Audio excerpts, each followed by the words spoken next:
What's up, guys? Just a little random video. Carpet cleaning. They have a carpet cleaner. Carpet cleaning business. You know, that type of stuff. Probably why you clicked here. Anyway, let's talk a little. All right, so day starts off. First thing I do is kind of go through here and organize things. You know, clean up my equipment. You know, whatever needs. This right here, I got a white floor. It gets dirty really quick. You know. I actually paint it to make it look better. It lasts, I don't know, for a week. It looks fine, but just kind of dings up. So I try to keep this thing looking clean all the time, as clean as I could. So definitely organize it, stay organized. So the first thing I do is kind of do that, you know, make sure all my solutions are in here, you know, full if I need them. Pet treatments, you know, my carpet protections and stuff like that. So you can see I got a carpet protection already mixed up there, and I have a sprayer up front, so I just drop it in there and spray it down if I need to. Rake it in. You always want to rake in your carpet protection. And yeah, just try to constantly battle trying to get this thing organized, right?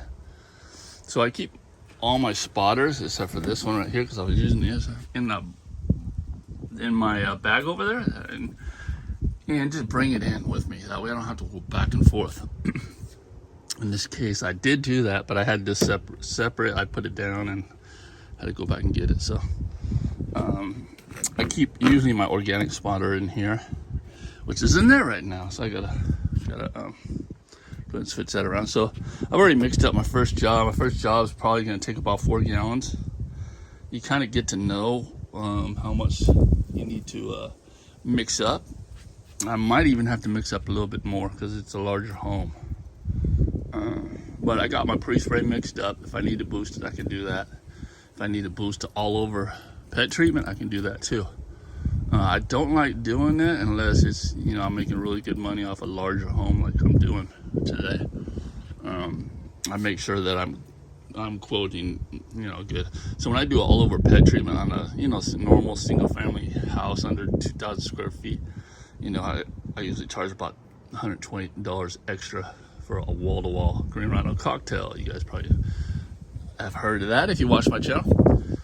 And I've learned to adjust my pet treatments too. So if it's just urine, it'll be that, right? But if it's urine and poop, it's a whole different beast. Really not for them. I mean, we gotta move a little bit slower and stuff like that, cleaning.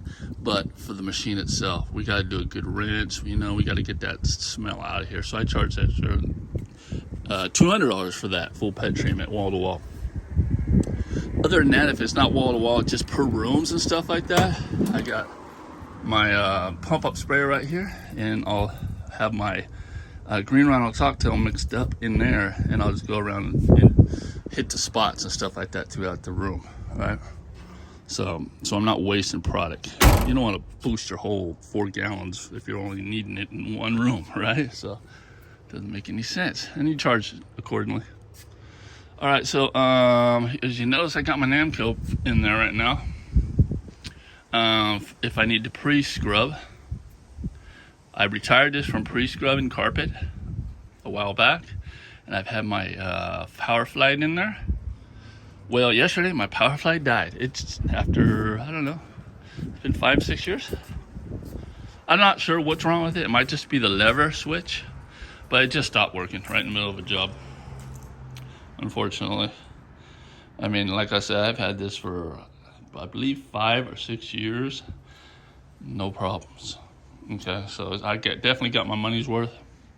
I think I'm going to go ahead and get another a CRB. Actually, I'm going to get an actual CRB for the van because I can afford it nowadays, right? I can have the CRB and the Power Flight and the Namco, right? Because with these machines, you can clean with them, hard floors and all that stuff too.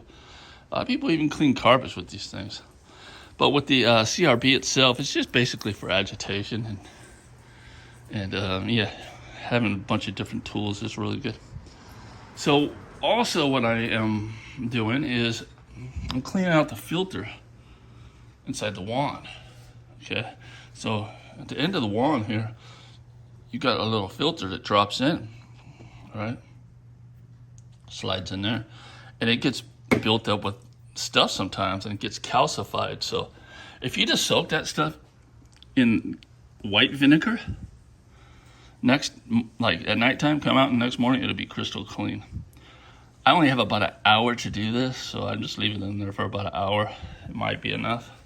But I did that already with these. And if you have a truck mount, you'll know that you need to keep an eye on these, right? Okay, so this is a Hydroforce, but usually, or Hydromaster, but usually, you know, I think every machine has something like this, all right? So you need to check these constantly, all right? Check filters. So these will get calcified up, and when that happens, if it gets too bad, it's not going to let the water run through, and it's going to cause problems with your truck mount. So that you should always check your filters in those. I pull it out, but I just put it in. You know, a long filter. So if you have a truck mount, you know, okay? So, and you also have to check those orifices and make sure they don't get plugged up. So that's what you got to do. They say they do it daily. So at the same time, you can check your filters, your screens there, and make sure it's not calcified up and built up. But if they are, you take them out and you do exactly what I'm doing over here. Get some white vinegar. Put them in there the night before, you know, down to the, you know, the screen level, and come out the next morning, it'll be so clean, like brand new. So no need to buy a new one, right? Unless the thing gets kind of, if it gets all distorted, the screen, that means it's been plugged up for too long, and, you know, yeah, go ahead and get another one. But don't let it get that far. Put in white vinegar, stuff is crazy effective. Okay, so that's what I'm doing right now. It's kind of getting everything going. I've noticed my jets were spraying a little weaker, and I'm like, I wonder if my filter's getting plugged up. Sure enough, I had a bunch of debris in there, and the screen itself looks a little calcified. So yeah, day in the life of carpet cleaner, guys. Let's see what else I can talk about real quick. We've got a few minutes. Vacuum. I've had this vacuum for 4 years, I think. Actually, no, I bought another one. So my first one lasted me about 2 or 3 years, and I just need to do some repairs on it, get it going back. I didn't throw it away yet. I'm gonna do some repairs on it. But got another one. All right, I've had this one for about a year. Love these things. My only complaint about these is I wish this hose was longer for, like, you know, using it to pre-vacuum stuff like upholstery and stairs and stuff like that. But other than that, I love this. It's a great vacuum, guys. It's kind of expensive, but if you only had to buy one every 3 years and you're using it every day, yeah, it's well worth it.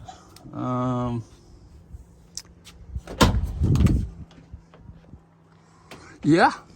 Okay. So I wasn't planning on doing any recording right now, and I know I haven't been too much recording on site because honestly, guys, the temperatures have been over 100 degrees, and I know I'm working inside, but it doesn't matter. Things just get chaotic for me, and the busier I get, especially in the summertime, the less time I have to stop and record.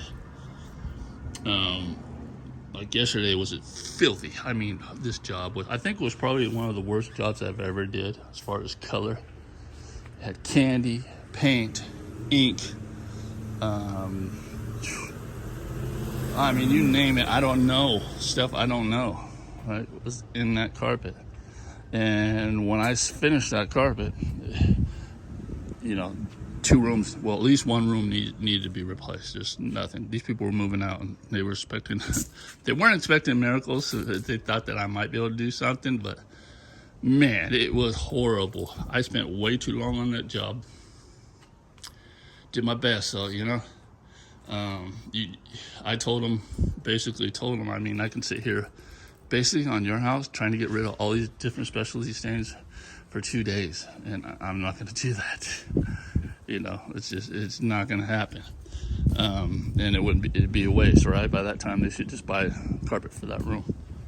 So it's just totally wasted, totally neglected, damaged, And wow, yeah, it was a nightmare. But I don't get too many. I only get probably maybe about 2% of jobs like that, and never that bad. Usually never that bad. I can't even remember a time where it's been that bad as far as synthetic stains and different types of stains like that. It was just, you imagine a tarp, a whole bunch of different colors splashed all over it. That's what that carpet looked like.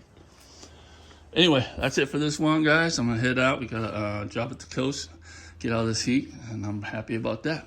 All right, go ahead and like, subscribe, comment. We'll see you in the next one.